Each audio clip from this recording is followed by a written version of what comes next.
በስመ አብ ወወልድ ወመንፈስ ቅዱስ አሐዱ አምላክ።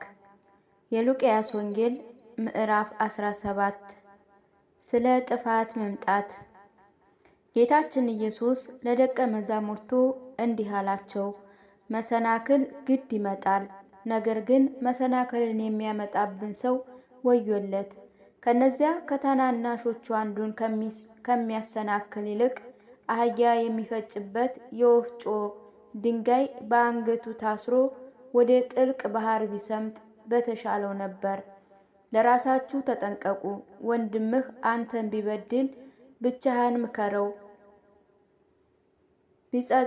ቢጸጸት ግን ይቅር በለው። በየቀኑ 7 ጊዜ ቢበድልህም 7 ጊዜ ከተጸጸተ ይቅር በለው። ስለ ሃይማኖት ኃያል ሐዋርያትም ጌታችን እምነትን ጨምርልን አሉት። ጌታችን ኢየሱስም እንዲህ አላቸው፣ የሰናፍጭ ቅንጣት ያክል እምነት ብትኖራችሁ ይህንን ሾላ ከስርሽ ተነቅለሽ በባህር ውስጥ ተተከይ ብትሏት ትታዘዛችኋለች። ስለ መታዘዝ አራሽ ወይም ከብት ጠባቂ አገልጋይ ያለውን ከእናንተ ማን ነው ከእርሻው በተመለሰ ጊዜ ጌታው ና ፈጥነ ወደዚህ ውጣና ከኔ ጋር በማር ተቀመጥ ይለዋልን? እራቴን አዘጋጁልኝ እስክበላና እስክጠጣ ድረስም ታጥቀህ አሳልፈልኝ፣ ከዚያ በኋላ አንተ ብላ ጠጣ ይለው የለምን? እንግዲህ ጌታው ያዘዘውን ስራውን ቢሰራ ለዚያ አገልጋይም ምስጋና አለውን? እንዲሁ እናንተም ያዘዛችሁን ሁሉ አድርጋችሁ እኛ ስራ ፈቶች አገልጋዮች ነን፣ ለመስራትም የሚገባንን ሰራን በሉ። 10ን ለምጾች እንዳዳነ። ከዚያ በኋላ ወደ ኢየሩሳሌም ሲሄድ በሰማርያና በገሊላ መካከል አለፈ። ወደ አንዲት መንደርም ሲገባ ለምጽ የያዛቸው 10 ሰዎች ተቀበሉትና ራቅ ብለው ቆሙ። ድምፃቸውንም ከፍ አድርገው ጌታ ኢየሱስ ሆይ እዘንልን አሉት። ባያቸው ጊዜ ወደ ካህኑ ሂዱና ራሳችሁን አስመርምሩ አላቸው። ሲሄዱም ነጹ። ከእነርሱም አንዱ እንደ ነጻ ባየ ጊዜ በታላቅ ቃል እያመሰገነ ተመለሰ። በግንባሩ ወድቆ ጌታችን ከኢየሱስ እግር በታችም ሰገደና መሰገነው። ሰውየውም ሳምራዊ ነበር። ጌታችን ኢየሱስም መልሶ እንዲህ አለ፣ የንጹሕ 10 አልነበሩምን? እንግዲህ 9 የት አሉ? ወገኑ ሌላ ከሆነ ከዚያ ሰው በቀር ለእነዚያ ተመልሶ እግዚአብሔርን ማመስገን ተሳናቸውን? እርሱንም ተነስና ሂድ፣ እምነትህ አዳነችህ አለው። ስለ እግዚአብሔር መንግሥት መምጣት። ፈሪሳውያንም የእግዚአብሔርን መንግሥት መቼ ትመጣለች ብለው ጠየቁ። እርሱም መልሶ እንዲህ አላቸው፣ የእግዚአብሔር መንግሥት በመጠባበቅ አትመጣም። እነኋት በዚች ናት ወይም እነኋት በዚያ ናት አይሏትም። የእግዚአብሔር መንግሥት እነኋት በመካከላችሁ ናት። ደቀ መዛሙርቱም እንዲህ አላቸው፣ ከሰው ልጆች ቀኖች አንዲቱን ታዩ ዘንድ የምትመኙበት ወራት ይመጣል፣ ነገር ግን አታዩአትም። እነሆ ከዚያ በዚያ ነው ወይም እነሆ በዚያ ነው ቢሏችሁ አትውጡ፣ አትከተሏቸው። መብረቅ ብልጭ ብሎ ከሰማይ ዳርቻ እስኪሰማ ድረስ እንደሚያበራ የሰው ልጅም አመጣጡ እንዲሁ ነውና፣ ነገር ግን ከዚያ ሁሉ አስቀድሞ ብዙ መከራን ይቀበላል። ይቺ ትውልድ ትንቀዋለች፣ ትፈትነዋለች። በኖህ ዘመን እንደሆነ የሰው ልጅ በሚመጣበት ጊዜ እንዲሁ ይሆናል። ኖህ ወደ መርከብ እስከ ገባበት ቀን ድረስ ሲበሉና ሲጠጡ ሲያገቡና ሲጋቡ ነበረ። የጥፋት ውሃ መጥቶ ሁሉን አንድ አድርጎ አጠፋ። በሎጥ ዘመንም ሲበሉና ሲጠጡ ቤትም ሲሰሩና ተክል ሲተክሉ ሲሸጡና ሲገዙ ነበር። ሎጥ ከሰዶም በመውጣት ቀን ግን ከሰማይ እሳትና ዲን ዘነበ፣ ሁሉንም አጠፋ። የሰው ልጅም በሚመጣበት ቀን እንዲሁ ይሆናል፣ አይታወቅም። ያን ጊዜ በሰገነት ላይ ያለ ገንዘቡም በምድር ቤት የሆነም ሰው ለመውሰድ አይወርድም፣ በዱር ያለም ወደ ኋላ አይመለስም። የሎጥን ሚስት አስቧት። ነፍሱን ሊያድናት የሚወድ ይጠላታል፣ ስለኔ ነፍሱን የሚጠላ ያድናታል እላችኋለሁ። ሁለት ሰዎች በአንድ አልጋ ይተኛሉ፣ አንዱን ይወስዳሉ፣ ሁለተኛው ይተዋል።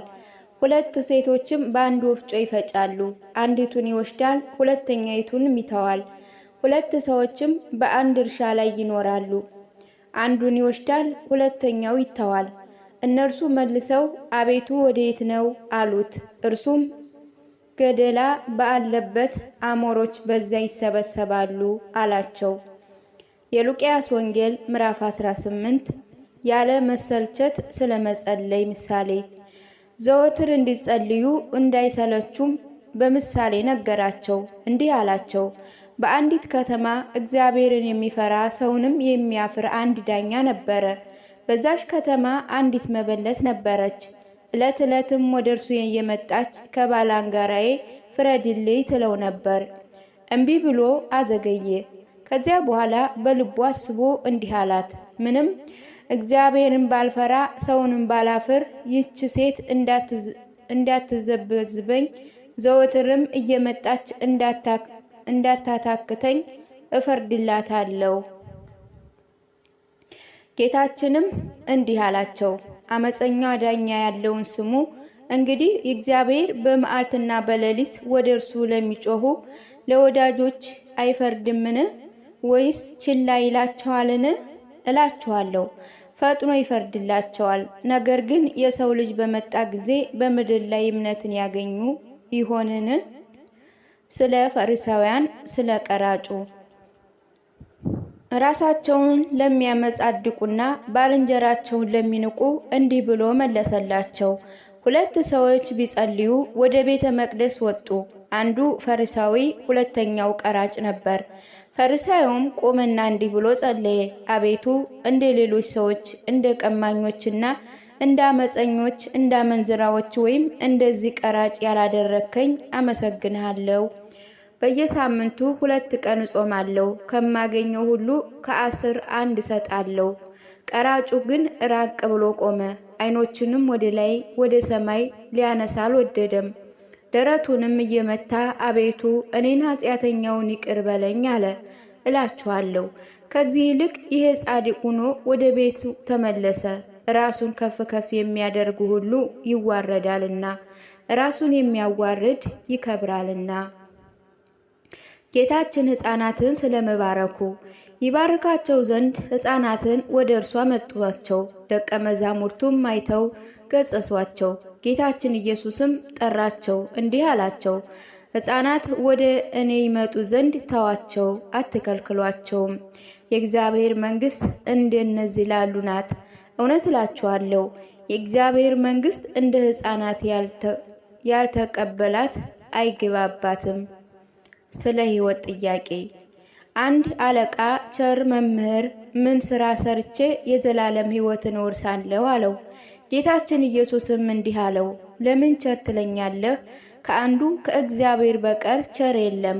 ትእዛዛቱን አንተ ራስህ ታውቃለህ። አትግደል፣ አታመንዝር፣ አትስረቅ፣ በሐሰት አትመስክር፣ አባትህንና እናትህን አክብር። እርሱ ይህንንስ ሁሉ ከልጅነቴ ጀምሬ እስከ ዛሬ ጠብቄአለሁ አለው። ጌታችን ኢየሱስም ይህንን ሰምቶ እንዲህ አለው፣ አንዲት ቀርታለች። ሂድና ያለህን ሁሉ ሽጠህ ለነዳያን ስጥ፣ በሰማይም መዝገባት ታገኛለህ። መጥተህ ተከተለኝ። እርሱ ግን ይህን ሰምቶ በጣም አዘነ፣ እርሱ እጅግ ባለጸጋ ነበርና። ጌታችን ኢየሱስንም እጅግ ሲያዝን አይቶ እንዲህ አለ፣ ገንዘብ ላላቸው ሰዎች ወደ እግዚአብሔር መንግሥት መግባት እንዴት ጭንቅ ነው! ባለጸጋ ወደ እግዚአብሔር መንግሥት ከሚገባ ይልቅ ግመል በመርፌ ቀዳዳ ሊያልፍ ይቀላል። የሰሙትም እንግዲህ ማን ሊድን ይችላል አሉ። እርሱ ግን በሰው ዘንድ የማይቻለው በእግዚአብሔር ዘንድ ይቻላል አላቸው። የጴጥሮስ ጥያቄ። ጴጥሮስ እነሆ እኛ ሁሉን ትተን ተከትለንሃል፣ እንግዲህ ምን እናገኛለን አለው። እርሱም እንዲህ አላቸው፣ እውነት እላችኋለሁ ቤቱና ዘመዶቹን፣ ወንድሞቹን፣ ሚስቱን፣ ልጆቹን ስለ እግዚአብሔር መንግሥት የሚተው በዚህ ዓለም መጥቶ እጥፍ ዋጋ በሚመጣው ዓለም የዘላለም ሕይወትን የማይቀበል ማንም የለም።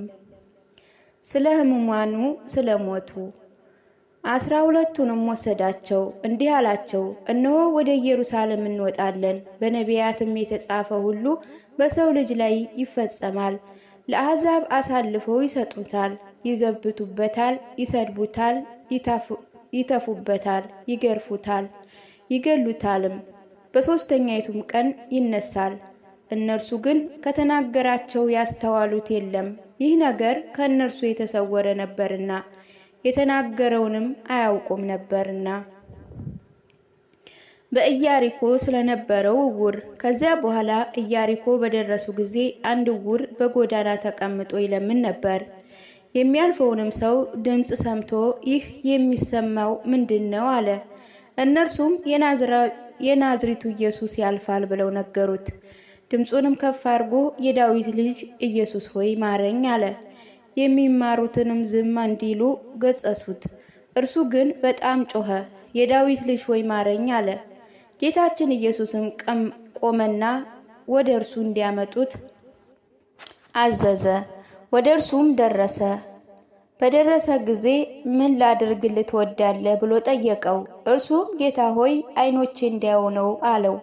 ጌታችን ኢየሱስም እምነትህ አዳነችህ አለው። በዚያን ጊዜ አየ፣ እግዚአብሔርንም አመሰገነ፣ ተከተለውም። ሕዝቡ ሁሉ አይተው እግዚአብሔርንም አመሰገኑት።